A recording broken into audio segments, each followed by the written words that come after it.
Amaravati project, something that I know the Honorable Prime Minister, Chief Minister is very, very passionate about.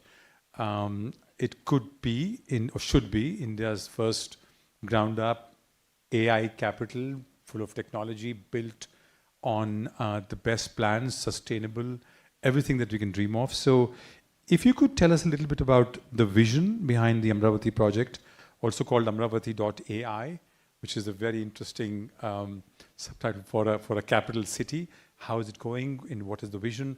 Because investors would really like to understand that. It'll be a state, a capital that will compete with several very important capitals in the south. With other capitals in the world. We're going to compete with other capitals in the world, right. And that's our aspiration as a state. So as a state, we got bifurcated in the year 2014. So we are the new state, capitalist state. We started our journey from scratch, and Mr. Naidu is known for building cities ground up. An example of that is Hyderabad. So Hyderabad was built by the Nizam, Secunderabad by the British, and Cyberabad by Mr. Naidu. He has a great contribution in that. So he's known for it, and he brought the same vision, but he said, let's do this from scratch, and a completely green field.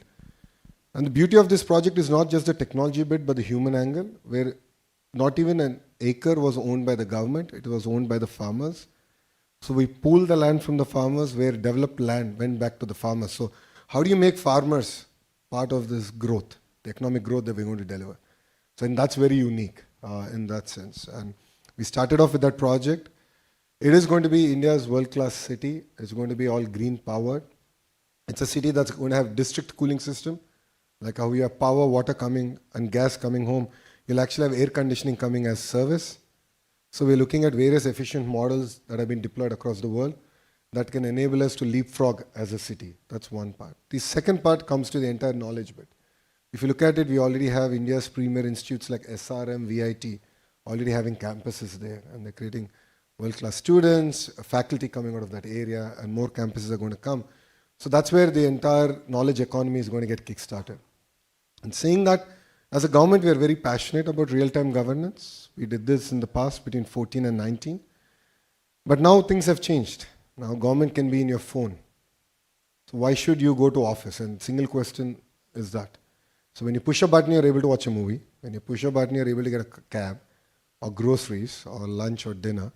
Why can't government be that responsive? And that's a straight question that I get asked by the Honorable Chief Minister. Saying that, phase one, we're working with various platforms, and the phase one, we intend to deliver about close to 100 government services via any platform to your phone, number one. Number two, we want to use AI, and we are in talks, we are actually piloting it. And there are amazing examples of how AI can sort of improve the efficiency of government delivery.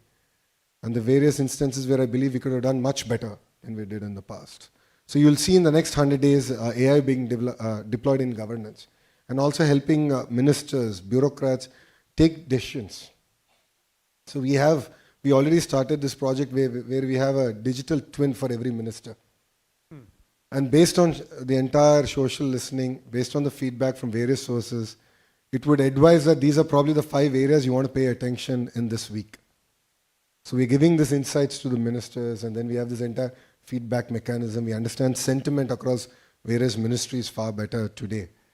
So 100 days from now, I think I'll be able to present it actually in front of everyone. And then we want to then go down, have a digital twin for every member of Legislative Assembly, so they can understand better what are the pain points, what are the things that we need to now focus on.